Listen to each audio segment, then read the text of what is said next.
त्रिदलं त्रिगुणाकारं त्रिनेत्रं च त्रियायुधं त्रिजन्मपापसंहारम् एकबिल्वं शिवार्पणम्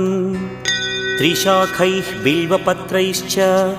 अच्छिद्रैः कोमलैः शुभैः तव पूजां करिष्यामि एकबिल्वं शिवार्पणम् कोटिकन्या महादानं तिलपर्वतकोटयः काञ्चनं शैलदानेन एकबिल्वं शिवार्पणम् काशीक्षेत्रनिवासं च कालभैरवदर्शनम् प्रयागे माधवं दृष्ट्वा एकबिल्वं शिवार्पणम्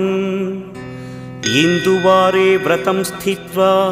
निराहारो महेश्वर नक्तं हौष्यामि देवेश एकबिल्वं